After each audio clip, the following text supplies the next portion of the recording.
ध्रुव अरोड़ा हो गए, again 100% talent. ये सब आदत मैंने कॉमन देखी। आज इस बार तो बहुत सारे मतलब एक ऐसी लाइन पूछ ली मतलब जिनका कोई रिलेशन नहीं था सब्जेक्ट से, बस एनसीईआरटी में लिखा था। एक समय आता है जेई प्रिपरेशन के दौरान जब सब्जेक्ट्स और ये प्रिपरेशन थोड़ी मुश्किल लगती है, तो क्या आपको भी ये मुश्किलें आई थी? आपने भी ये डिफिकल्टी फेस करी थी और आपने इसे कैसे ओवरकम किया? हमेशा यही कोशिश करना चाहिए कि अभी क्या उस एग्जामिनेशन के लिए जरूरत है, हमारी प्रिपरेशन उससे ऊपर होनी चाहिए। 10 से 11 तो जो बदलाव होता है वो बहुत ही भयानक होता है, सच बोलूं। नमस्ते आप सभी को। Today is a very special day क्योंकि आज हमारे बीच में है कल 29 अप्रैल 2023 को डिक्लेयर हुए जेईई मेन 2023 के all India topper 100 percentile Catalyserian Keshav Kapadia. Keshav, सबसे पहले आपकी इस उपलब्धि के लिए मैं आपको बहुत बहुत शुभकामनाएं देना चाहता हूँ। Thank you. साथ में है professor Sumit Garg sir, one of the directors of Catalyser, mathematics HOD and all India renowned JEE expert. He has mentored 8 under 25 ranks in JEE till now. 2-time 100 percentile scores, all India toppers, 5 IIT zone toppers, and more than 1800 IITians. Sir, first of all, congratulations. Thank you, sir. Thank It's you. an incredible performance. 2 times 100 percentile score. Sir, congratulations. Again. Thank you, sir. So आज हम JEE preparation के insights समझेंगे। So hello Keshav, first of all क्या आप describe करेंगे अपनी academic journey so फार जो भी रही है? एकेडमिक जर्नी तो मैंने कैटलाइजर के साथ ही शुरू की थी क्लास 9th में। वहां से मतलब पहले जब मैं उधर गया तो मुझे एक्सपोजर मिला बहुत सारी ओलंपियाड्स या बहुत सारी एग्जाम्स का, जैसे JSO का मिला और RMO का मिला। तो मतलब PRMO तो मैंने क्लियर भी किया था यहाँ पे, मतलब टीचर्स के गाइडेंस में। NTSC की भी प्रिपरेशन की मैंने, फिर क्लास 10th में NTSC भी क्लियर किया। उसके बाद जैसे जैसे मेरा परफॉर्मेंस देखा गया तो मुझे जेई के लिए भी तैयार करा गया, तो आज जेई में रिजल्ट भी है। मैं कहूँगा केशव की जर्नी ऑब्वियसली 9-10 तो पूरा सानिध्य विपिन सर और नितिन सर के साथ रहा, पर 11-12 उपमन्यु सर और मेरे साथ रहा। तो मैंने जो देखा कि राइट फ्रॉम डे वन जो एक सीरियस एस्पिरेंट होना चाहिए जेई के लिए, जो चाहता है कि मैं सच में कुछ अचीव करना चाहता हूँ एग्ज़ाम में, वो केशव में देखने को मिला पूरी तरह से। और पहला टेस्ट हो, उस पहले टेस्ट से ही वो जो सीरियसनेस के साथ किसी स्टूडेंट की प्रिपरेशन होनी चाहिए वो देखने को मिली। और मैं ये नहीं कहूँगा कि पहले दिन ही बहुत जैसा परफॉर्मेंस आज केशव ने दिया है वो फर्स्ट डे वैसा था, वो नहीं, वो ग्रेजुअल चेंज आए। कहाँ पे चीज़ें उतनी अच्छी नहीं हैं उनको इम्प्रूव किया, ऑब्वियसली टीम के साथ उसने डिस्कस किया कि मुझे सर क्या करना चाहिए, ये प्रोसेस आगे बढ़ती गई। और ऑब्वियसली मैं ये मानता हूँ कि इस परफॉर्मेंस के पीछे सबसे बड़ा ऑब्वियसली जो हमने इससे कहा उसने सब कुछ किया, और ये शायद सबसे बड़ा कारण है लगातार एफर्ट्स। कभी ये नहीं सोचना कि अब मैं थक चुका हूँ मुझे ब्रेक चाहिए।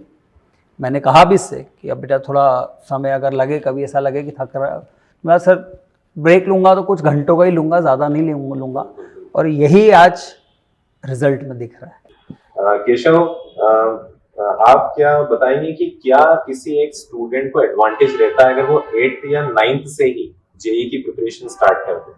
मतलब 8th और 9th में जैसे मुझे वो एक्सपोजर मिला कॉम्पिटिटिव वर्ल्ड का, ओलंपियाड्स का, NTSC का, जो एक्सपोजर रहता है ना वो आपको फंडामेंटल लेवल पे थोड़ा सा उभारता है।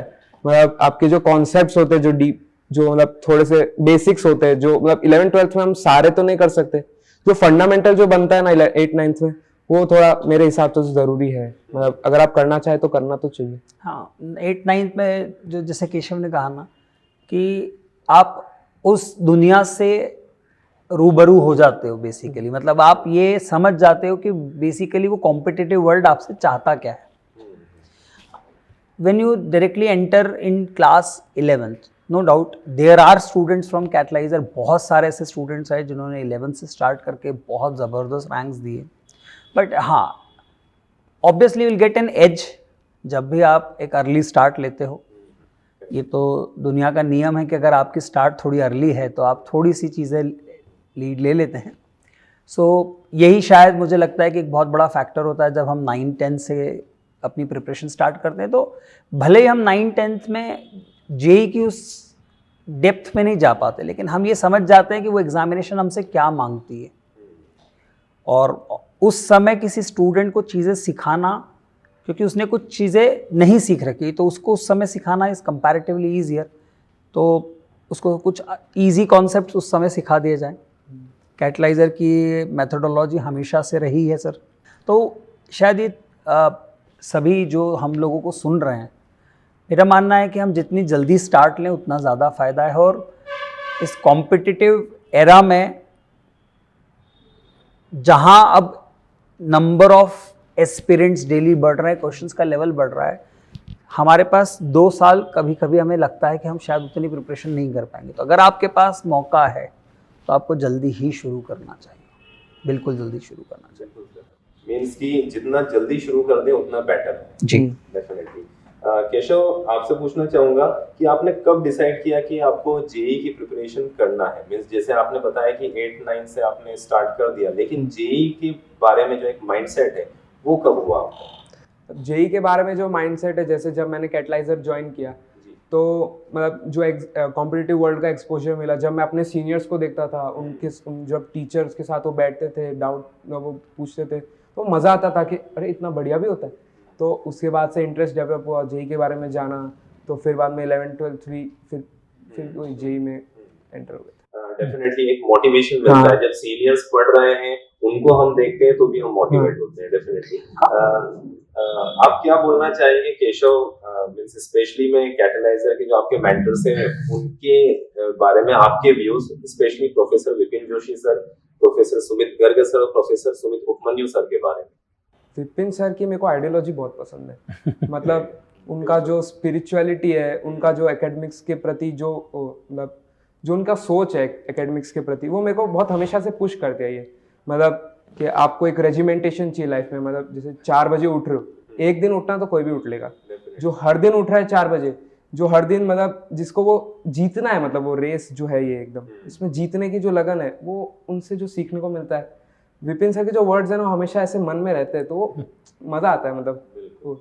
और उपमन्यु सर जैसा फिजिक्स पढ़ाते हैं ना, मतलब वो फिजिक्स लगता है नहीं, वो एक स्टोरी लगती है, तो वो एकदम फ्लो में चलती है ना, मज़ा आ जाता है, मतलब फिजिक्स समझ में आता है, तो जो कॉन्सेप्ट्स बनते हैं वो अच्छे बनते हैं, तो बात बहुत एज मिलता है। उपमन्यु सर मज़ा आ जाता है उनसे पढ़ के। और गर्ग सर तो कम ही है, मतलब क्या कुछ भी कहे तो। हाँ, मतलब मैथ्स उनसे अच्छा तो मैंने तो कहीं नहीं देखा है। मैंने पहले भी कहीं ऐसे यूट्यूब पे भी कभी कभी देखते हैं, मतलब जब देखते थे ऐसे बहुत पहले तो, लेकिन जो सर की जो ट्रिक्स होती है ना वो मेंस में जो काम आती है, जो उनकी जो डेप्थ है, वो जो अलग अलग तरीके वो बताते हैं मैथ्स में, बहुत मदद करते हैं एडवांस के क्वेश्चन में। मतलब कुछ कुछ तो इतनी जल्दी हो जाते हैं जो लोग बोलते हैं अरे यार ये कैसे कर लिया, तो सीखा है, बहुत मज़ा आता है इन क्लास में मैथ्स की, मतलब इतनी इंटरेक्टिव क्लास, मतलब मज़ा आ जाता है। मैं यही कहना चाहूँगा कि देखिए, मेंटर भी ये चाहेंगे कि उनके जो स्टूडेंट्स उनके अंडर हैं वो सबसे अच्छा करें। और जैसे जैसे एरा चेंज हो रहा है, नए नए क्वेश्चंस बन रहे हैं, आप देखेंगे तो मेंस में हर साल 20 से ज़्यादा पेपर्स हो रहे हैं अब, तो नंबर ऑफ क्वेश्चंस बढ़ रहे हैं, तो उनके करने के तरीके भी डिफरेंट हो रहे हैं। तो ऑब्वियसली कैटलाइजर की जो टीम है एक ऑलवेज जो हमेशा अपडेट रहना चाहती है, नए पैटर्न के हिसाब से, नए क्वेश्चन के हिसाब से क्या नए कॉन्सेप्ट्स होना चाहिए, स्टूडेंट्स को पता होना चाहिए। तो ये मैं हमेशा बाकी कलीग्स को भी बोलता हूँ जो स्टूडेंट्स को पढ़ा रहे हैं कि हमें हमेशा यही कोशिश करना चाहिए कि अभी क्या उस एग्जामिनेशन के लिए ज़रूरत है, हमारी प्रिपरेशन उससे ऊपर होनी चाहिए।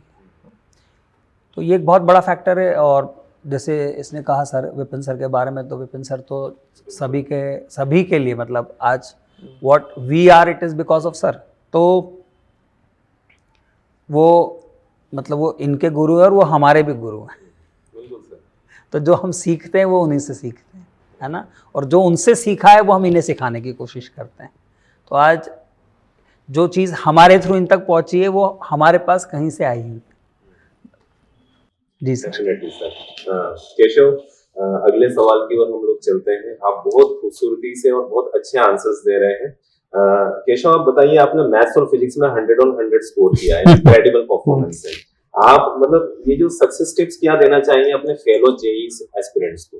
मतलब सक्सेस टिप तो यही है कि जो कर रहे हो ना अच्छे से करो, जो टीचर बोल रहे हैं वो कर ही लो। मतलब उन्होंने कुछ इतना एक्सपीरियंस लिया है, उन्होंने कुछ सोच समझ के ही कहा होगा करने को, तो वो करने से जो सर के जो नोट्स होते हैं, उपमन्यु सर, गर्ग सर के नोट्स, मतलब मेरा यही मानना है कि जो भी आपको पढ़ा रहे उससे जो जैसा वो बोल रहे हैं वैसा कीजिए, रेजिमेंटेशन लाइए। मतलब डिसिप्लिन बहुत ज़रूरी है, ऐसा नहीं रैंडम हो गए कभी भी। मतलब जैसे मैंने भी 2 साल फ़ोन नहीं चलाया अपना स्मार्टफोन, मतलब वो छोड़ दिया। जैसे बहुत ही रेयर फैमिली फंक्शन से जब मैं गया हूँ, मतलब थोड़े बहुत सेक्रीफाइसेस की ज़रूरत है, थोड़ा बहुत डिसिप्लिन की ज़रूरत है, और जैसा टीचर कहते हैं ना वैसा ही करना चाहिए। सर इस स्कोर के लिए जो सिंस अब मुझे ऐसा लगता है कि केशव अभी बच्चे बोलने में उतना जो इसने किया है शायद वो उतनी चीज़ें नहीं बोल पाते हैं। जो मैं देख पाया कि सर इस स्कोर के लिए ऑब्वियसली सबसे पहली चीज़ जो उसने कही है, जो टीचर कह रहे हैं वो करना ही है, नो डाउट, कोई क्वेश्चन मार्क नहीं कि सर ये चीज़ आपने बोल दी है, ये PYQ कंप्लीट करना है, हम करते हैं, ये बुक्स कंप्लीट करनी है, ये कैटलाइजर का पैकेज मिला हुआ है, ये कंप्लीट करना है।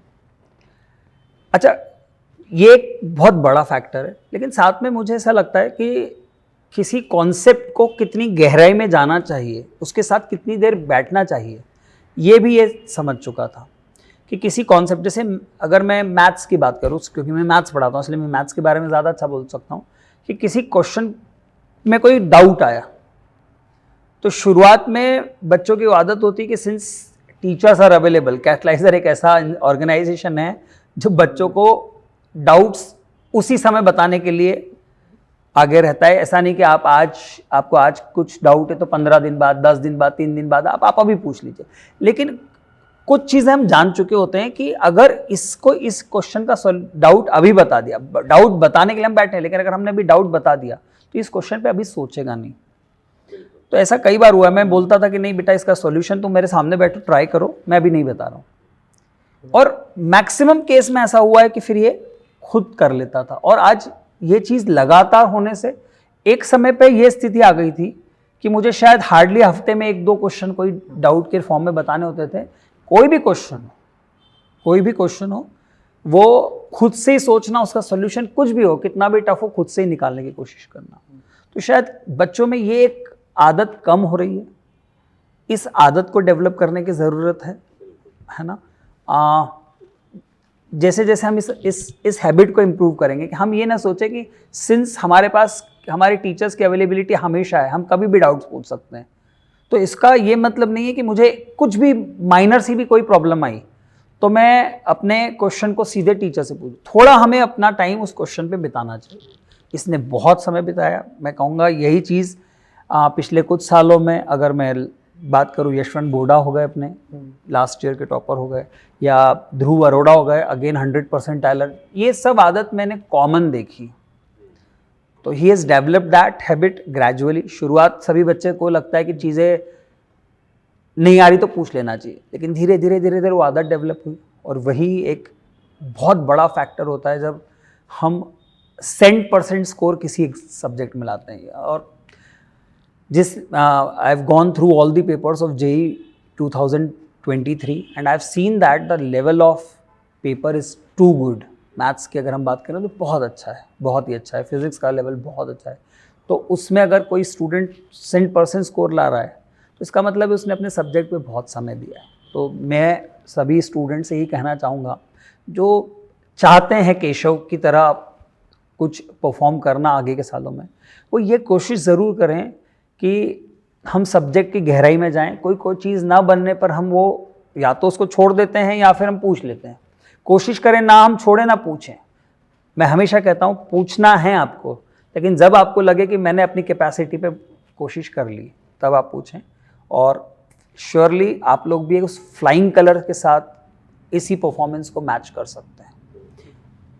प्लीज सर डेफिनेटली आपकी बातें जेई एस्पिरेंट्स को बहुत मोटिवेट कर रही होगी। और इसमें एक जैसे विपिन जोशी सर बोलते हैं कि जहां मेरे गुरु के चरण है मैं उस तरफ चल दिया, तो बिल्कुल केशव ने वही वाली बात बोली है। केशव अगले क्वेश्चन की ओर चलते हैं। कैसा लगता है 100 परसेंटाइल, मतलब इस तरीके की जेई एग्जाम में 100 परसेंटाइल लाने में मतलब कैसा महसूस होता है? महसूस तो अच्छा ही होता है, मतलब बाकी लोग जब बताते हैं कि अच्छा है तो अच्छा ही लगता है। जब मम्मी पापा को ऐसे कोई रिलेटिव्स का फोन आता है कि मतलब उन्होंने बहुत टाइम से बात नहीं की, और मम्मी पापा जब बताते हैं कि इन्होंने मेरे से तेरे लिए बात की, तो उनकी चेहरे पे जब खुशी होती है, जब टीचर्स के चेहरे पे खुशी होती है, मतलब इतना अच्छा लाने के बाद जो उनकी मेहनत भी है, तो अच्छा लगता है, बहुत अच्छा लगता है। रिजल्ट के बाद केशव के फादर से मेरी बात हुई और उनका फिर मुझे एक मैसेज आया कि सर मुझे एक बहुत बड़ी खुशी है कि इसने हमें प्राउड फील करवाया, और मुझे ये खुशी है कि आज इसके दादा दादी जो हैं वो बहुत खुश हैं कि आज इसने इतना बड़ा अचीवमेंट किया है। तो ऑब्वियसली वो खुशी शायद इसकी तो है ही, पर इससे जुड़े हुए जितने लोग हैं उन सब की है। जैसे आपने इससे पूछा कि इसको कैसा फील हो रहा है, तो शायद अभी तो और भी एग्ज़ाम्स देनी हैं, तो बच्चा शायद अभी कुछ फील नहीं कर पाएगा, लेकिन एज अ मेंटर या और टीम के मेंबर्स जब ये देखते हैं, तो केशव भी देख चुका होगा कि हम लोगों की खुशी कुछ अलग ही लेवल पर है। क्योंकि हमने हमेशा एक ही चीज़ सोची है कि हमारा जीवन का मकसद क्या है, हमारा जीवन का ध्येय क्या होना चाहिए। तो हमने अपनी खुशी किस चीज़ में ढूंढ ली है, इनकी खुशी में। हमें तभी खुशी होती है जब ये खुश हैं, और ये खुश तब होते हैं जब ये बहुत अच्छा परफॉर्म करते हैं। तो हमारी खुशी शायद इनसे भी ज़्यादा है। डेफिनेटली। तो मैंने भी कहीं पढ़ा था कि जो बच्चे होते हैं वो माता पिता का अभिमान होते हैं। जी, तो डेफिनेटली बहुत सही। केशव, एक क्वेश्चन और आपसे कि जो कैटलाइजर का 360 डिग्री जो प्रोग्राम है, means distraction free residential programme जो है, वो कितना हेल्प करता है प्रिपरेशन में? मतलब जब आपके पास बिना कोई डिस्ट्रैक्शन ना हो, जैसे आजकल की दुनिया में जो सोशल मीडिया है, मतलब एज अ पॉजिटिव भी ले सकते हैं, लेकिन मेरे लिए तो डिस्ट्रैक्शन था एक ज़माने में। तो जब से मैं रेसिडेंशियल में गया, मतलब कोई फ़ोन नहीं मेरे पास, तो अब क्या करें, मतलब कोई काम ही नहीं, और काम ही क्या है, पढ़ना है बस। तो वही मतलब जो आपको है ना वो एक तरफ ले जाता है। अब जैसे अभी आपके पास अगर आप बाहर की दुनिया में हो, तो आपके कभी दोस्त आ गए, आपको कभी कोई फैमिली फंक्शन में जाना पड़ गया, आपको मतलब कोई इंस्टाग्राम पे मैसेज आ गया, ये सब होता है। लेकिन जब उधर हो, आपके पास कुछ है क्या, बस खाना है, सोना है और पढ़ना है, और जो टाइम बचा वो पढ़ने का, बस। इसलिए वो बहुत हेल्पफुल है, बहुत हेल्पफुल है। और जब टीचर्स आपके साथ पूरे टाइम रहते हैं, तो वो एक अलग इमोशनल सपोर्ट भी देता है, मतलब आपके लिए आपकी जो एकेडमिक्स में होते हैं उसमें भी बहुत मदद करता है। तो हेल्पफुल तो बहुत है। तो जो कैटलाइजर का जो 360 डिग्री प्रोग्राम था, वो उसमें रेजिमेंटेशन और डिस्ट्रैक्शन जो अवॉइड करने का था, वो बहुत बढ़िया था। जैसे आपकी जो जेई प्रिपरेशन रहती है, उसमें रेजिमेंटेशन और डिस्ट्रैक्शन, इन दोनों से, मतलब रेजिमेंटेशन की ज़रूरत रहती है और डिस्ट्रैक्शन जो होता है उनको अवॉइड करना होता है। 11th-12th में जैसे जो जेई काम पढ़ते हैं, बहुत मतलब अजीब से कुछ टॉपिक्स होते हैं, हालत ख़राब जाती है उनको देख के। तो उस समय में जो हमें रेजिमेंटेशन में रखता है, और जो ये जो अब कभी कभी हमारा दिमाग यही चाहता है ना, हम आसान रास्ते से निकल जाए, तो जो हार्ड रास्ता हमें चुनने का मौका देता है, ये प्रोग्राम ने मेरे को दिया। मतलब मैं खुद चाहता भी था कि मैं ऐसे इन सब चीज़ों से दूर हो जाऊं। मतलब सोशल लाइफ क्या है, मतलब थोड़े टाइम बाद ले लेंगे, क्या दिक्कत है। तो ये जो मेरे को जो सपोर्ट मिला ना, ये 360 के प्रोग्राम के कारण था। मतलब जो रेजिमेंटेड लाइफ मिली और जो डिस्ट्रैक्शन फ्री एनवायरनमेंट मिला, मतलब फ़ोन था नहीं, तो जो बाकी जो टाइम बचता था ना ये सब चीज़ों से हटके, तो वो मतलब ये पढ़ाई में हम ज़्यादा डिवोट कर पाते थे। तो जो मेरा तो ये मानना है, जो जेई में ज़्यादा ज़रूरत होती है रेजिमेंटेशन और डिस्ट्रैक्शन फ्री एनवायरनमेंट, वो मुझे इस प्रोग्राम में दिया। और इसका पूरा श्रेय सच में यही प्रोग्राम को जाता है कि मतलब मैं इतना अच्छा स्कोर कर पाया। तो जो कैटलाइजर का जो शेड्यूल था ना, मतलब जो रहता था 360 डिग्री प्रोग्राम में, हम सुबह उठते थे, योगा होता था, उसके बाद क्लासेस होती थी, उसके बाद शीट सॉल्विंग होती थी, प्रैक्टिस सेशंस होते थे, स्पोर्ट्स टाइम भी मिलता था, और उसके बाद हमारे साथ मतलब 24 आवर एक्सेस रहता था डाउट्स के लिए टीचर्स के साथ, अच्छा खाना भी मिलता था। तो ये तो मतलब खाना अच्छा तो अच्छी बात ये है, बहुत मज़ा आता है खाना खाने में। तो जो केशव ने जैसे जो बताया, ऑब्वियसली ये प्रोग्राम इस चीज़ सोच को रख के ही विपिन सर ने कहीं ना कहीं इस चीज़ को सोच रखी कि क्या कारण है कि जो अच्छे बच्चे भी कई बार वो उतना अच्छा परफॉर्म नहीं कर पाते हैं जेई में। तो उनका कहना था कि बच्चों के पास जब आसान ऑप्शन होगा वो आसान रास्ता चूज़ करेंगे। केशव के पास भी आसान रास्ता था, पेरेंट्स के साथ रहना, मतलब सिटी में पेरेंट्स के साथ रहे, बहुत आसान था ये तो। पर इसको पता था कि अगर मैं साथ में रहा तो मैं शायद हो सकता है कि मैं उसी दुनिया में वापस चला जाऊं जहां पर मुझे मोबाइल है, फ्रेंड्स हैं या सोशल लाइफ जीने का मौका है। तो इसी ने चूज़ किया कि नहीं, इवन मेरे पास इतना आसान रास्ता है कि मैं अपने पेरेंट्स के साथ रुक जाऊं, फिर भी इसने चूज़ किया कि नहीं, मैं जानता हूं कि मुझे अगर कुछ बहुत बड़ा करना है तो डिस्ट्रैक्शंस से दूर होना पड़ेगा। एक ऐसी डिसिप्लिन्ड लाइफ चाहिए जिसमें मुझे रोज़ मेरा एक शेड्यूल हो, उस शेड्यूल के अकॉर्डिंग मैं रोज़ 8 घंटे, 10 घंटे, 12 घंटे अगर सेल्फ स्टडी करना चाहूँ, क्लासेस अटेंड करना चाहूँ तो ये सब कुछ कर पाऊँ। तो कहीं ना कहीं हमें एक चीज़ ये फील हुई कि अगर स्टूडेंट इस डायरेक्शन से चलते हैं जिसमें उन्हें पूरी तरह से सिर्फ और सिर्फ जेईई की प्रिपरेशन करनी है, तो ये प्रोग्राम इनको वो ऑप्शन देता है। इस प्रोग्राम में अब स्टूडेंट को अपने बीच बीच में पेरेंट्स से बात भी करनी है। ऑब्वियसली हम हमेशा मान के चलते हैं कि कुछ चीज़ें इक्वली इम्पॉर्टेंट है लाइफ में। सो हमने कुछ नियम इस तरह से भी बना रखे हैं हमारे उस रेसिडेंशियल प्रोग्राम में कि बच्चे को अपने पेरेंट्स से 2 दिन में बात करने का मौका दिया जाता है। उनको हमारे ही जो स्टाफ मेंबर्स है वो उनके पेरेंट्स उनसे बात करवाते हैं। स्टूडेंट के पास मोबाइल की एक्सेस नहीं। आज पेरेंट्स से मैं कहना चाहूँगा, आज हम जितने पेरेंट्स से मिलते हैं जिस भी तरीके से, मैं 90% केसेस में कहना चाहूँगा, आप भी मुझसे शायद एग्री करेंगे सर इस बात को, कि बच्चों के हाथ में जब से मोबाइल आया है तब से शायद वो जितने टैलेंटेड है, जितने प्रतिभावान वो हैं, वो उतना क्यों नहीं कर पा रहे, क्योंकि उनके पास उस मोबाइल में एक दूसरी दुनिया बसी हुई उनके पास, और वो उस दुनिया की तरफ जाने की कोशिश करते हैं क्योंकि वो आसान दुनिया है, वो एंटरटेन करती है। ऑब्वियसली वो उस समय तक, जब तक उनको अच्छा लग रहा है तब तक उसमें उन्हें बहुत अच्छा लगेगा, लेकिन एक समय आएगा जब उनको किसी तरफ जाना होता है, जब एग्ज़ाम हो जाती है उसके बाद उन्हें किसी अच्छे कॉलेज में जाना है, तो कई स्टूडेंट्स इस जाल में फंस जाते हैं कि हम अब जो प्रिपरेशन करनी थी वो हमने इन 2 सालों में नहीं करी और आज हमारे पास कोई ऐसा ऑप्शन नहीं है, तो हम कुछ भी कॉम्प्रोमाइज़ करते हैं। तो इस प्रोग्राम ने उन स्टूडेंट्स को जो सच में अंदर से मानते हैं कि हमसे खुद से शायद उस लेवल तक नहीं होगा, तो हमसे करवा लिया जाए। तो एक बहुत सोचा हुआ, बहुत स्ट्रक्चर्ड प्रोग्राम है। स्टूडेंट्स को किसी भी तरह का कोई ना टीवी का एक्सेस है, ना कोई मोबाइल का एक्सेस है, ना कोई बाहरी दुनिया में उन्हें घूमना है। ऑब्वियसली साथ में कुछ ना कुछ बीच बीच में हमने ऐसे इवेंट्स रखे, कुछ रिक्रिएशनल एक्टिविटीज़ रखी जाती है जिससे स्टूडेंट्स ये ना फील करे कि मैं बहुत ज़्यादा थक चुका हूँ। ये सारी चीज़ों का ध्यान दिया है, लेकिन ये भी एक स्ट्रक्चर का प्लान था। मतलब अगर इनकी पढ़ाई किस तरह से होनी, ये स्ट्रक्चर का पार्ट था, तो ये भी पार्ट था कि वहाँ पर उन बच्चों को किस तरह से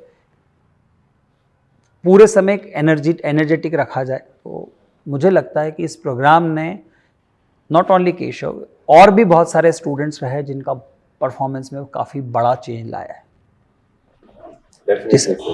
So thank you for your answer. Keshav, अगले क्वेश्चन की ओर चलते हैं। ये क्वेश्चन मुझे भी काफी अच्छा लगा क्योंकि एक समय आता है जेईई प्रिपरेशन के दौरान जब सब्जेक्ट्स और ये प्रिपरेशन थोड़ी मुश्किल लगती है। तो क्या आपको भी ये मुश्किलें आई थी? आपने भी ये डिफिकल्टी फेस करी थी और आपने इसे कैसे ओवरकम किया? मुश्किलें तो हर किसी को ही आती है, मतलब मेरे को भी आई थी। तो मुश्किलें तो जैसे हर सब्जेक्ट में आती, मतलब जब शुरुआत की थी तब एकदम, जब 10th से 11th तो जो बदलाव होता है वो बहुत ही भयानक होता है, सच बोलूं तो। मतलब इतना ड्रास्टिक चेंज, उसमें बहुत दिक्कतें आती है। लेकिन जो टीचर्स ने उस समय हमारा साथ दिया ना, वो बहुत ज़रूरी था। मतलब उन्होंने कभी ऐसा नहीं बोला कि तेरे से नहीं होगा, तू चले जा। उन्होंने हमें बहुत अच्छे से समझाया, प्यार से बिठाया बाजू में। उन्होंने हमें अलग अलग तरीके बताए इसको समझने के। 1 बार नहीं आया तो 3 बार बताया। तो ये जो अब डिफिकल्टीज ओवरकम करने के लिए आपको एक सपोर्ट चाहिए और आपको खुद से भी लगना पड़ता है। तो खुद से भी मैंने अलग अलग रिसोर्सेज से पढ़ने की कोशिश की।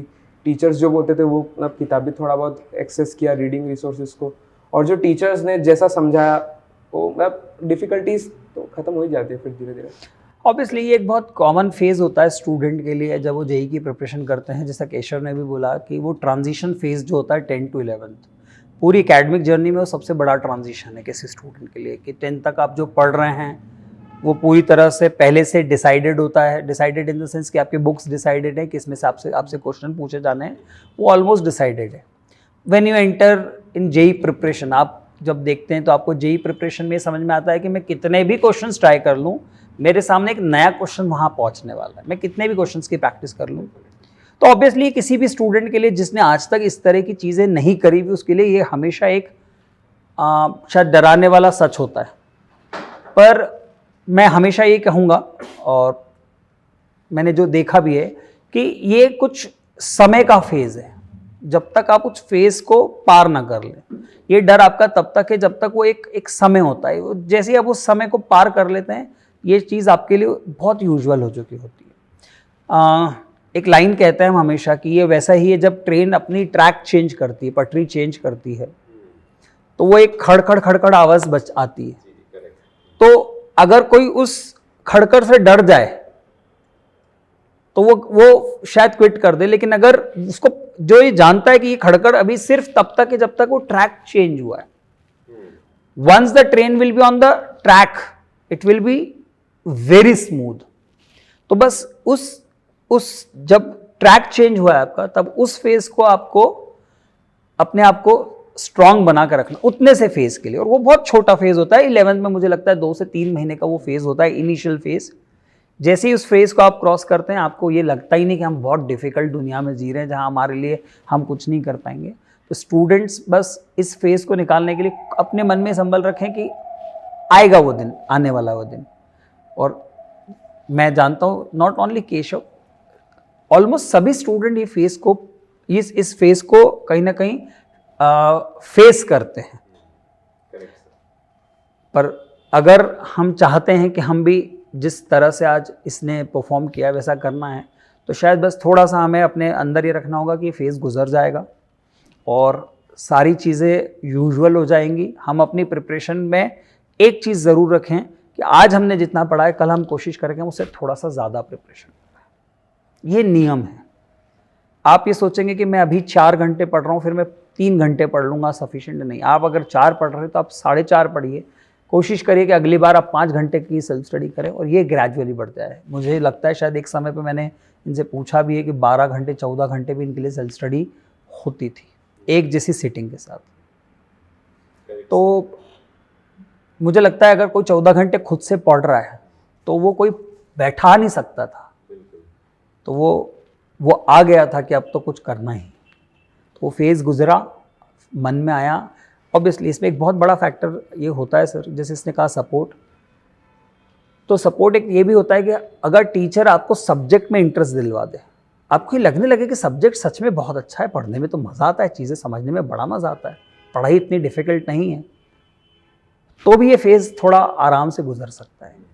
जब हम ये जब शायद हो सकता है कि मैं कई बार देखता हूँ कि कुछ बोलते हैं कि सर चीज़ें हमसे नहीं हो रही, तो ये भी होता है कुछ बच्चों के साथ कि उन्हें वो सब्जेक्ट में वो फील नहीं बैठा आ पाता कि मुझे ये सब्जेक्ट समझ में नहीं आ रहा। तो शायद थोड़ा बहुत इसमें इस चीज़ का हाथ ज़रूर होता है कि कैसे आपको चीज़ें पढ़ाई जा रही। यही एक ऐसी चीज़ है जो आपको इस फेज़ को बहुत इजीली स्मूथली आगे ले जाने में हेल्प करती है। और हम हमेशा कहते हैं बच्चों से, आपके शुरू के 3 महीनों का परफॉर्मेंस को आप ये जज ही मत करिए कि आप कैसे स्टूडेंट हैं। शुरू के 3 महीनों का परफॉर्मेंस हो सकता है बहुत फ्लक्चुएट करे, बहुत नीचे रहे, लेकिन आप 3 महीने बाद अगर लगातार कंसिस्टेंट आप ये मान के चलेंगे कि हम अच्छा करेंगे, तो 3 महीने बाद आपका परफॉर्मेंस बहुत बेहतर आएगा। तो आई थिंक बच्चे बस ये ध्यान रखें कि ये फेज़ गुजर जाएगा। हम इस फेज़ के कारण ये ना सोचें कि हमसे नहीं होगा। कई ऐसे बच्चे पिछले सालों में कैटलाइज़र पे रहे हैं जो शुरुआत में बहुत कम परफॉर्म कर पाते थे, पर आज वो IITs में हैं, और बहुत IITs से निकलने के बाद कई बच्चे IITs के बाद बहुत बड़ी बड़ी कंपनीज में हैं। सो मैं कहूँगा इस एग्ज़ाम से किसी तरह से डरने की ज़रूरत नहीं है। फिर कैटलाइजर में तो बहुत सारे एग्जाम्पल्स है कि बच्चा इनिशियली उतना अच्छा परफॉर्म नहीं कर रहा था और बाद में उसको IIT मिला। Definitely sir. गर्ग सर, अगला क्वेश्चन आप ही से। अच्छा कि सर, इस तरीके की जबरदस्त रैंक लाने के लिए किन चीजों की जरूरत पड़ती है? सर मैं पहली चीज़ तो हमेशा ही कहूँगा, मतलब हमने इस क्वेश्चन जो आपने पूछा है इसके कई सारे पार्ट्स हम ऑलरेडी ले चुके हैं, लेकिन मुझे हमेशा फील हुआ ऐसा कैसे हुआ, मैं इस क्वेश्चन, इस एक चीज़ पे और रोशनी डालना चाहूँगा कि पिछले 10 साल 12 साल जितने भी साल में, अगर मुझे काउंट भी नहीं पता है पिछले कितने सालों में, जब से मेंस भी स्टार्ट हुई और जब से परसेंटाइल सिस्टम है ये, कोई भी इंस्टीट्यूट स्टेट में नहीं रहा जिसने 100 परसेंटाइल दिया, और कैटलाइजर ऐसा रहा जिसका ये केशव से सेकेंड स्टूडेंट जो 100 परसेंटाइल दे रहा है। तो कहीं ना कहीं कोई ऐसी चीज़ है सिस्टम में जो ये कर पाती है। आज हम कई बार ये नाम सुनते हैं कई कोचिंग्स की, उनके पास इतने बच्चे हैं, इतने स्टूडेंट्स को पढ़ा रहे हैं, तो वो क्यों नहीं हो पा रहा है? तो ऑब्वियसली एक सिस्टम ऐसा है जो इन बच्चों की एक ग्रूमिंग की प्रोसेस को आगे ले जा रहा है, जिसमें एक सबसे बड़ा फैक्टर है कि किसी भी बच्चे को ये ना बोल देना कि तुम कमज़ोर हो या तुम उतना नहीं जा सकते। ये हमने कभी भी नहीं रखा। कोई भी किसी भी लेवल का बच्चा हो, हम हमेशा कहते हैं कि आप अपने प्रयास रखो। बात आती है कि इस लेवल तक जाने के लिए इनको हमेशा हमारी एक्सेस रही। अगर आपको कोई भी प्रॉब्लम आती है और अगर आपकी प्रॉब्लम बहुत लंबे समय के बाद सॉल्व होती है, मैं ये नहीं कह रहा कि डाउट हो क्वेश्चन सब्जेक्ट, हमारी पढ़ाई से संबंधित हमारे पास बहुत सारी प्रॉब्लम्स होती है कि हमें किस चीज़ से पढ़ना चाहिए, हमें कितना पढ़ना चाहिए, हमें क्या अभी पढ़ना चाहिए, या मेरी ये प्रॉब्लम चल रही है तो उसका सॉल्यूशन क्या है। तो जो मेंटर्स का एक्सेस है वो स्टूडेंट के लिए बहुत इजी होना चाहिए। मुझे कई बार बहुत इस चीज़ पे हंसी आती है सुनते हुए कि कुछ स्टूडेंट्स आते हैं और वो बोलते हैं कि हम फलां इंस्टीट्यूट पे थे और वहाँ हमसे कहा जाता था कि तुम्हारी प्रॉब्लम तो 4 दिन बाद सॉल्व की जाएगी। तो मैं ये कहता हूँ कि 4 दिन तक वो स्टूडेंट फिर क्या करेगा उस दौरान? उसका तो वो सबसे क्रूशल फेज़ है जब वो प्रिपरेशन कर रहा है, वो अगर वो 4 दिन बाद उसको सॉल्व करता है तो वो उसके लिए कभी भी अच्छा नहीं रहेगा। तो ये एक फैक्टर था कि स्टूडेंट की प्रॉब्लम तुरंत सॉल्व हो। स्टूडेंट्स के साथ समय देना। आज जैसे मैंने कहा कि अगर इसने 3 चीज़ें सॉल्व कर ली तो फिर इसको ये पता होना चाहिए कि मुझे अगला क्या करना है। तो हम इस चीज़ को भी ध्यान रखते थे कि इसने ये चीज़ इतनी कंप्लीट कर ली है, अगर ये कंप्लीट कर ली तो हम नेक्स्ट फेज़ पे आगे कैसे जाना चाहिए। अभी इस सेशन के शुरू होने के पहले ही मैं इससे डिस्कशन कर रहा था कि अभी जेईई एडवांस आने वाली है, तो what should be our proper strategy for last 30 days. अगर मैं आज 30 दिन की बात करूँ तो अभी हमारे आखिरी 30 दिन के लिए क्या स्ट्रैटेजी होनी चाहिए। तो नाउ यू कैन अंडरस्टैंड कि जब हम इतने क्लोजली किसी स्टूडेंट को समझ लेते हैं, हम उसकी वीकनेसेस, उसकी स्ट्रेंथ जानते हैं, तो ऑब्वियसली ये उसकी वीकनेसेस को कम करना, उसकी स्ट्रेंथ्स को और बढ़ाना, इस पे लगातार काम होगा, तभी कोई स्टूडेंट यहाँ तक पहुँच पाता है। आप ये नहीं मान सकते कि हमने एक चीज़ बोल दी और वो बच्चा कर रहा होगा तो अच्छा हो जाएगा। यही एक कॉम्प्लेसेंसी बचे हुए इंस्टीट्यूट्स में है। मैं किसी का नाम नहीं लेना चाहूँगा, लेकिन ये कोई मियर कोइंसिडेंस नहीं हो सकता कि 2 बार 100 परसेंटाइल आना पूरे स्टेट से। ऑल इंडिया रैंक 3 आ चुकी जेईई एडवांस से 2 बार, ऑल इंडिया रैंक 6 आ चुकी, ऑल इंडिया रैंक 24 2 बार आ चुकी, 29 आ चुकी है। आज केशव ऑल इंडिया टॉपर है। तो कहीं ना कहीं ये कोइंसिडेंस नहीं हो सकता कि कोई और क्यों नहीं कर पा रहा है। It's not a मियर coincidence. तो कहीं ना कहीं कोई मिसिंग लिंक है जो शायद दूसरे नहीं कर पा रहे, और कैटलाइजर इस चीज़ पे बहुत ज़्यादा फोकस करता है कि हम अपने हर बच्चे को जिस लेवल पे वो जा सकता है, हम हमेशा क्लियर करते हैं कि हम हर बच्चे को आईआईटी नहीं पहुंचा सकते, क्योंकि जो ये बोलता है वो बिल्कुल गलत बोलता है। पर हम ये ज़रूर बोलते हैं कि आज वो जिस स्तर पर है, हमारे पूरे प्रयास होंगे कि उस स्तर से ऊपर आए। तो मैं मेरी सभी दूसरे इंस्टीट्यूट्स को भी बिल्कुल शुभकामनाएं कि वो भी अपने बच्चों पे बहुत प्रयास करें, वो भी अपनी तरफ से पूरी कोशिश करें अपने स्टूडेंट्स को वहाँ तक पहुँचाने के लिए। Thank you sir for your answer. Keshav, अब अगला प्रश्न थोड़ा सा पर्सनल भी है, पेरेंट्स से भी रिलेटेड है। कभी प्रिपरेशन के बारे में कुछ शेयर करते थे अपने पेरेंट्स से? और दूसरा, मैं इसी के साथ जोड़ ही देता हूँ प्रश्न ताकि वो कंप्लीट हो जाए। जब आपने अपने मार्क्स बताए अपने पेरेंट्स को तो उनका क्या रिएक्शन था? मतलब मार्क्स बताए तो उनका क्या रिएक्शन था? मतलब जब मैंने उनको बोला कि मेरा ये स्कोर है, मतलब मैथ्स और फिजिक्स में 100 है, तो मम्मी तो अलग लेवल पे थी। मतलब मम्मी बहुत ही खुश हो गई थी। मम्मी ने बोला वाह बेटा वाह। पापा भी बहुत खुश थे। मतलब जब गर्ग सर को बताया तो गर्ग सर ने इतनी शाबाशी दी ना कि मतलब उस रात को मजा ही आ गया। मतलब जब रात को स्कोर देखा था तो जब वो मार्क्स देखने पे जब पापा मम्मी को बताया तो बहुत खुश थे वो लोग। मतलब वो इतने खुश थे कि वो कुछ बोल भी इतना नहीं पा रहे थे। मतलब मतलब फोन पे बात कर रहा था मैं उस समय में, क्योंकि कोई बाहर था कैंप के थोड़ा बहुत तैयारी के कारण। अभी फिजिक्स इसका केमिस्ट्री ओलंपियाड में भी सिलेक्शन हो चुका है, तो केमिस्ट्री ओलंपियाड की प्रिपरेशन भी चल रही है पैरेलल।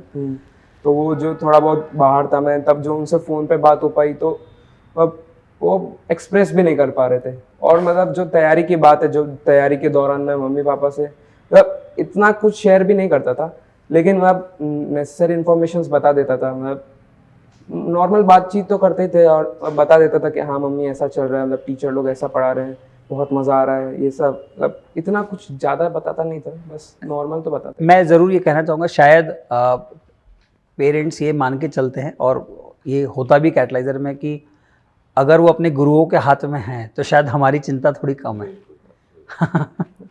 तो इसलिए केशव को ये भी शायद लगता हो कि मैं उन्हें कोई चीज़ ज़्यादा शेयर करने की जगह मेरी कोई ऐसी समस्या हो तो मैं यहाँ शेयर करूँगा, और उनसे मैं जो मेरी डेली की बातें, जैसे क्या खाना खाया या दिन भर क्या किया, उस पर ज़्यादा शेयर करना पसंद करते हैं। जी। अच्छा, जैसे केशव हम देखते हैं जी प्रिपरेशन में अप्स एंड डाउन्स तो आते ही हैं। क्या पेरेंट्स ने कभी बोला कि अच्छी रैंक लाना, या कुछ ऐसा आपको लगा कि उनकी वो कोई एक्सपेक्टेशन रखते थे क्या, ऐसा कुछ हुआ कभी? एक्सपेक्टेशन तो उन्होंने कभी नहीं रखी। मतलब मैं यही मानना, उन्होंने हमेशा बोला बेटा मतलब जैसा करना है तू कर, बस कर, लेकिन बस कभी भी किसी का निरादर मत करना।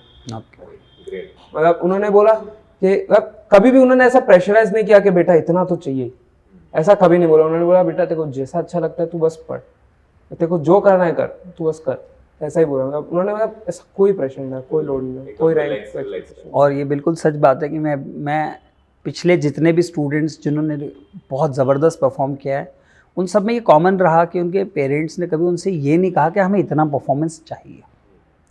देखिए किसी से अगर इतना परफॉर्मेंस चाहिए अगर आपको, तो आप उसको ये लगातार प्रेशर डाल के उसके परफॉर्मेंस को शायद नीचे ले आएंगे। तो जैसे केशव ने कहा ना कि उन्होंने ये ज़रूर कहा कि तुम अपने प्रयास मैक्सिमम रखो, और यही हम भी बच्चों से कहते हैं कि तुम अपने प्रयास मैक्सिमम रखो।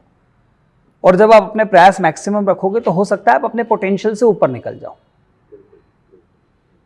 और वो पोटेंशियल मतलब जो आप सोचते थे आज तक कि मैं इतना ला सकता हूँ, आप उससे ऊपर निकल जाते हो अगर आप अपने प्रयास लगातार रखते हो। तो पेरेंट्स को भी मैं हमेशा यही कहना चाहूँगा कि आप बच्चे से ये ना कहें कि तुम्हारे मार्क्स इतने कम क्यों आ रहे हैं, तुम कुछ कर नहीं रहे। हम हमेशा कहते हैं पेरेंट्स को कि आप बच्चों को ये ज़रूर कहें कि आप अपने प्रयास पूरे रखें, पर अगर किसी उसके प्रयास के बाद भी वो मार्क्स थोड़े कम आ रहे हैं तो शायद वो समय आएगा जब उसके प्रयास लगातार सतत रहेंगे, ये प्रयास, तो वो समय आएगा जब उसका परफॉर्मेंस आपको दिखने लगेगा। क्योंकि ये एग्जामिनेशन ऐसी है जिसमें मैं कई बार अगर स्टैटिस्टिकली मतलब कुछ कैलकुलेशन समझाऊं तो हम ऑलमोस्ट 85 से 90 चैप्टर्स पढ़ते हैं, और सब चैप्टर में मिला लूं तो ऑलमोस्ट 3 से 4 हज़ार कॉन्सेप्ट्स हैं। ये मैं कम ही बोल रहा हूं, कॉन्सेप्ट्स हैं, क्वेश्चंस नहीं है, इतने कॉन्सेप्ट्स हैं। अगर आपके सामने क्वेश्चन आता है मान लीजिए मैथ्स का, तो आपको अपने उन 1000 मैथ्स में अगर मैं काउंट फॉर एग्जांपल बोलूं तो देयर आर 1000 कॉन्सेप्ट्स। तो अगर आपके सामने क्वेश्चन आता है तो आपका दिमाग ये सोचता है कि उन 1000 में से कौन से कॉन्सेप्ट से क्वेश्चन सॉल्व हो सकता है। तो it's not obviously not easy कि इट्स नॉट कंप्यूटर ना, तो कंप्यूटर जो लूप चला के उसमें सोच लेगा। यू कैन अंडरस्टैंड कि क्योंकि उसने उस कॉन्सेप्ट, अगर वो मैं कहता हूँ एक कॉन्सेप्ट पे वो 10 क्वेश्चन करेगा, उससे ज़्यादा नहीं कर सकता। आज अगर कोई मान लीजिए कोई कीबोर्ड बजाता है तो किसी गाने की जब प्रैक्टिस करता है तो 100 बार 1000 बार कर सकता है, क्योंकि उसको एक गाने की प्रैक्टिस करनी है, ज़्यादा से ज़्यादा 10 या 100 करनी है। पर इन्हें अगर 1000 कॉन्सेप्ट पढ़ने, तो ये 1000 कॉन्सेप्ट्स के उन हर क्वेश्चन को 100 बार प्रैक्टिस नहीं कर सकते, क्योंकि टाइम की बाउंडेशन है। तो चीज़ें उतनी आसान नहीं है, उसको उस लेवल पे आने में थोड़ा समय लगेगा। बच्चों को थोड़ा समय दीजिए, अगर उनके प्रयास हैं तो आप विश्वास मानिए कि एक दिन वो सच में अच्छा करके ही निकलेंगे। बिल्कुल, बहुत बढ़िया तरीके से समझाया। Thank you. Keshav, what is your success मंत्र? अगर आप जेई एस्पिरेंट्स सभी देख रहे हैं, आपसे पूछा जाए कि सक्सेस मंत्र क्या है, क्या बोलोगे? सक्सेस मंत्र तो यही है कि रियाज कीजिए बार बार एक ही चीज़ों का, मतलब रिपीटिशन। मतलब ऐसा नहीं कि आज ये बुक कर ली, कल दूसरी करेंगे, उसके अगले दिन एक और करेंगे, उसके अगले दिन एक और करेंगे। मतलब इतनी किताबें करने का कोई फायदा नहीं है। मैं तो यही मानना है, जैसा उपमन्यु सर कहते हैं हमेशा, HCV बढ़िया से कर लो, रियाज करो HCV का बार बार। तो वो करने से है ना, जो कॉन्सेप्ट्स बिल्ड होते हैं वो बहुत बढ़िया रहते हैं। जैसे और गर्ग सर भी कहते हैं कि कैटलाइजर का जो मटेरियल है वो, और कुछ एक आध दो बुक्स, बस इनके ऊपर ही फोकस्ड हो। तो जो टीचर्स बताते हैं बेस्ट बुक्स, वो उनको कर लेना चाहिए और उनको बार बार करना चाहिए। अब जैसे अगर मैंने 4 सॉल्व एग्जाम्पल्स किए, तो उनको एक बार पढ़ा, पहले पढ़ा पूरा, फिर 4 घंटे बाद उनको सॉल्व करके देखा, क्या वो वापस से मैं सही कर पा रहा हूँ? नहीं कर पा रहा तो क्या कमी रह गई? तो उससे अपनी जो एरर्स है वो कम होती जाती है और हमें नए नए और कॉन्सेप्ट सीखने को मिलते हैं। क्योंकि हमारे पास इतना टाइम नहीं है कि हम वो सारे क्वेश्चंस पहली बार में सोचते सोचते करते जाए, क्योंकि मतलब हो सकता है ना बने तो हम उसमें अटक जाते। तो एक बार पढ़ लिया उनको, फिर बाद में ट्राई कर लिया, थोड़ी देर बाद चेक कर लिया कि आ रहा है या नहीं आ रहा है, ऐसे ये सब मतलब रिपीटिशन। मेरा तो ये मानना है रिपीटिशन, और जो कॉन्सेप्ट्स और रिविजन, मतलब रिविजन नोट्स का, जैसे सर जो करा रहे हैं उनका नोट्स का रिविजन लगातार होते रहना चाहिए। केमिस्ट्री में मतलब मेंस के लिए तो सच में एनसीईआरटी बहुत बार पढ़नी पड़ती है, तो मेंस के लिए एनसीईआरटी पे फोकस करना चाहिए बहुत सारा। तो एनसीईआरटी के जो मतलब एक आज इस बार तो बहुत सारे मतलब एक ऐसी लाइन पूछ ली मतलब जिनका कोई रिलेशन नहीं था सब्जेक्ट से, बस एनसीईआरटी में लिखा था। तो एनसीईआरटी पढ़ने से अब थोड़ा इम्प्रूवमेंट हो सकता है। तो ऐसे ही बहुत सारी चीज़ें भी। जैसे इसने कहा कि क्या चीज़, जैसे कई बच्चों को ये लगता है बिल्कुल कि हमने अगर कोई चीज़ पढ़ ली तो वो अब हमें आ गई है, अब हमें उसको रिपीटेशन की ज़रूरत नहीं है। पर ये जो रूल है ना, ये हमने पिछले कई सालों में कई बच्चों पे लगाया और हमने हर बार इसमें सक्सेस ही देखी है। मैं ऐसा कहता हूँ कि मुझे पढ़ाते पढ़ाते आज 19th ईयर चल रहा है सर, है ना। 19 सालों में मैंने एक ही चीज़ को तो कितनी बार पढ़ा दिया होगा। तो मुझे तो अब कभी देखने की, कोई सब्जेक्ट में देखने की ज़रूरत नहीं पड़नी चाहिए। पर मैं ये फील करता हूँ कि जब मैं हर साल पढ़ाता हूँ तो मुझे कुछ हर साल हर चीज़ नहीं मिलती। अगर मुझे 19 सालों के बाद भी ये फील होता है तो कोई स्टूडेंट कभी भी ये नहीं कह सकता कि मैंने अगर एक बार उसे पढ़ लिया तो मैं उसमें एकदम पारंगत हो चुका हूँ, मैं उसमें बेस्ट हो चुका हूँ, मुझे उसके बारे में सब कुछ आता है। नहीं, आप हर बार जब कुछ पढ़ते हैं तो आप हर बार उसमें से कुछ नया निकालते हैं। रिपीटेशन सच में एक सक्सेस मंत्र है, रिवीजन एक सक्सेस मंत्र है जो ये बताता है कि रिपीटेशन मतलब आप जब इसी चीज़ को फिर से करने की कोशिश करते हैं तो आप उससे कुछ नया निकाल के लाते हैं। रिवीजन करने से ऑब्वियसली आपने आज कुछ पढ़ा तो हो सकता है 4 दिन बाद आपको याद ना रहे, लेकिन आप अगर हर चौथे दिन जो आपकी पढ़ी हुई चीज़ या 7वें दिन आप लगातार पढ़ते रहेंगे, बिलीव मी, इस एग्ज़ाम में अच्छा परफॉर्म करने के लिए सिर्फ यही सफिशिएंट है। आपको जो पढ़ाया गया है वो रिवाइज करते रहिए, रिपीट करते रहिए। जो टीचर्स ने कह दिया वो लगातार करते रहिए, आपको सक्सेस मिलेगी। और ये इतने सालों में कैटलाइजर ने सर प्रूव कर दिया है। Definitely sir, thank you for your answer sir. अब सर अगला क्वेश्चन आप ही से करें सर, कि सर आप क्या टिप्स देना चाहेंगे to all the mentors and students of JEE? मैं फिर से कहूँगा सर, हमने जो क्वेश्चंस अभी बात की हैं उनमें हमने कई सारी चीज़ें ऐसे डिस्कस कर ली, पर बच्चों के लिए तो मैं यही कहना चाहूँगा जो मैंने कहा कि स्टार्ट अर्ली। पर अगर आप अर्ली स्टार्ट नहीं ले पाएँ, आपने जब भी स्टार्ट किया हो, follow what your teachers are saying. आपके टीचर्स जो आपसे कह रहे हैं, आपके टीचर्स अगर आपसे कह रहे हैं कि आपको इतना समय पढ़ने के लिए देना चाहिए, आपको ये क्वेश्चन सॉल्व करना चाहिए, आप उस चीज़ को फॉलो करें और घबराएं ना, क्योंकि ऑब्वियसली प्रिपरेशन थोड़ी कंपैरेटिवली डिफ़िकल्ट साइड की जगह बोलूँगा डिफरेंट तरह की है। It's a bit different examination, और डिफ़िकल्ट वो इसलिए हो जाती है क्योंकि since competition is too huge, इसलिए। अदरवाइज मैं कहूँगा डिफरेंट। और डिफ़िकल्टी का एक कारण और है, जैसे मैंने आपसे अभी शेयर किया कि हमें अगर एक सब्जेक्ट की बात करनी है तो एक सब्जेक्ट में 1000 कॉन्सेप्ट्स पढ़ने हैं, और हम 1000 कॉन्सेप्ट्स पे कितने क्वेश्चंस प्रैक्टिस कर पाएंगे ये मुश्किल हो जाता है। तो स्टूडेंट्स आप फिक्स कर लीजिए कि हमें अगर इतनी रैंक तक लाना है तो हमें इतनी चीज़ें पढ़नी है। आप ये चीज़ जानने, कई बार बच्चे नहीं जानते कि हमें कितनी रैंक के लिए कितना पढ़ना है। हम बहुत क्लियरली अपने स्टूडेंट्स को ये क्लास में समझा देते हैं, हमारे इंटरेक्शन के दौरान समझा देते हैं कि इतना करने के लिए, इतनी रैंक या इतना परफॉर्मेंस लाने के लिए आपको इतना करना ज़रूरी है। जैसे आप जेई एडवांस की बात देखेंगे, तो अभी हम डिस्कस कर रहे थे कि जेई एडवांस 2020 में, ये एडवांस 2020 में 50 से 60% के बीच में स्टूडेंट अंडर 500 रैंक ले आ सकता है, 50%। तो कई बार बच्चों को लगता है कि हम तो अभी जो पेपर दे रहे हैं उसमें हमारे 30-40% मार्क्स ही आ रहे हैं, पर ये हम 10th के परसेंटेज से कंपेयर नहीं कर सकते, क्योंकि 40-50% पे भी आप आईआईटी, बहुत अच्छे आईआईटी में जा सकते हैं। तो हम बच्चों को ये बता देते हैं कि अगर आपको लगता है कि आप इस पूरी चीज़ को कंप्लीट नहीं कर सकते, तो आप हमसे गाइडेंस लीजिए और हम आपको बता देंगे कि आप इस समय भी इतना कंप्लीट करें और इससे आप बहुत अच्छा परफॉर्म कर सकते हैं। मैं इंटर से ही कहना चाहूँगा कि वो कॉम्प्लेसेंसी ना लाएं कि हम अब, सिंस हमारे सामने बैठा हुआ हमसे ज़्यादा नहीं जानता है, तो हमें कुछ अपग्रेड करने की क्या ज़रूरत है। ये सबसे बड़ी फॉलिसी है आज की तारीख में टीचर्स के साथ। उन्हें लगता है कि हमने कभी कुछ चीज़ें सीख ली हैं और आज मैं कई यूट्यूब वीडियो देखता हूँ और मुझे कई बार बड़ी हंसी आती है कि वो टीचर्स, वो जो आज की तारीख में कुछ ऐसे लोग टीचिंग कर रहे हैं जो कहीं किसी भी तरह से सीरियस नहीं है जेईई ट्रेनिंग में। वो हंसी मजाक करवा रहे हैं, वो गर्लफ्रेंड बॉयफ्रेंड के जोक्स ड्यूरिंग टीचिंग बता रहे हैं।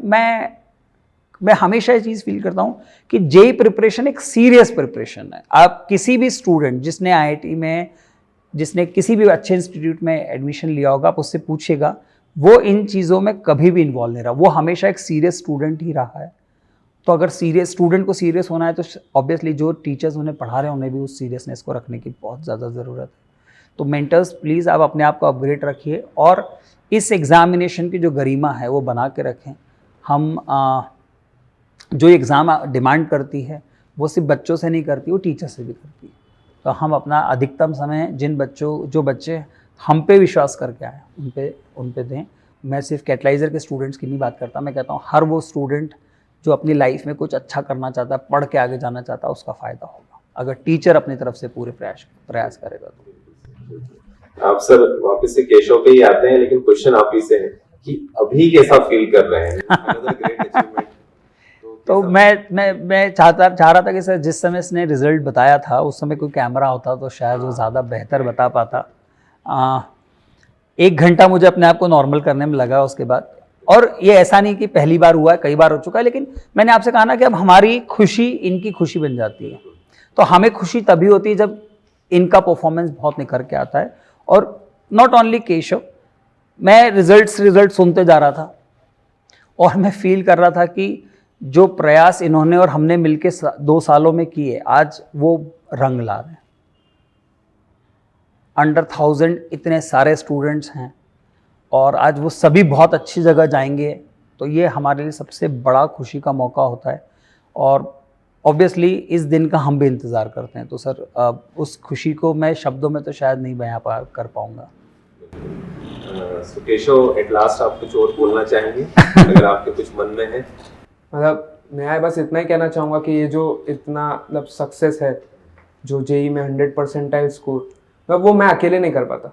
मतलब अगर मुझे कोई इतनी सारी किताबें ला के रख देता, एक रूम में बंद कर देता, तो मैं नहीं कर पाता।